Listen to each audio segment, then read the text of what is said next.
हमें जनगणना के लिए आपसे कुछ सवाल पूछने हैं। आपकी शादी हुई है? नहीं। नहीं। आपके कितने बच्चे हैं? बेशरम। जो पांचवी गलती है, बिगिनर्स को ये लगता है कि अनऑर्डर्ड मैप में इंसर्शन और डिलीशन ऑपरेशन हमेशा ऑर्डर ऑफ 1 टाइम लेती है, राइट। लेकिन नहीं, वर्स्ट केस में ये ऑर्डर ऑफ n तक ले सकती है टाइम। ये कैसे होता है ना, देखिए। बेसिकली हमें पता है कि अनऑर्डर्ड मैप हैश टेबल के फॉर्म में इंप्लीमेंटेड रहता है, राइट। अब देखिए, जो मेरी हैश मैप होती है वहाँ हम की डालते हैं। अब क्या होता है, हर एक की के कॉरेस्पॉन्डिंग एक हैश कोड जनरेट होता है। वो जनरेट कौन करता है ना, एक हैश फंक्शन रहता है जो की को लेता है और उसके कॉरेस्पॉन्डिंग एक हैश कोड जनरेट करता है, ठीक है।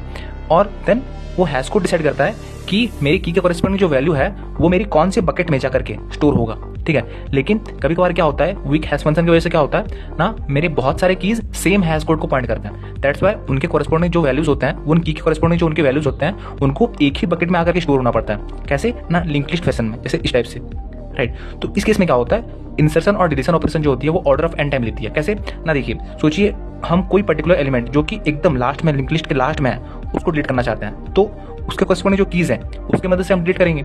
तो वो की ये पर्टिकुलर बकेट को पॉइंट कर रही होगी। देन हम ट्रेवर्स करेंगे वो एक पर्टिकुलर वैल्यू तक, राइट। और वहाँ तक पहुँचते पहुँचते वर्स्ट केस में हो सकता है कि मेरे जितने सारे कीज हैं मैप में वो सारे एक ही बकेट को पॉइंट कर रहे हैं। और जिसकी वजह से क्या हो जाएगा कि अगर लास्ट वाली वैल्यू को हमको एक्सेस करना है या फिर डिलीट करना है, तो मुझे एंटायर जितने भी वैल्यूज हैं वो उन सबको ट्रेवर्स करना पड़ेगा। और वर्स्ट केस में क्या हो सकता है कि मेरे सारे के सारे वैल्यूज एक ही साथ स्टोर्ड हैं, राइट। तो वर्स्ट केस में जो इंसर्शन या फिर एक्सेस का जो कॉम्प्लेक्सिटी हो जाएगा वो हो जाएगा ऑर्डर ऑफ n, राइट। तो समझ में आ गई होगी आपको।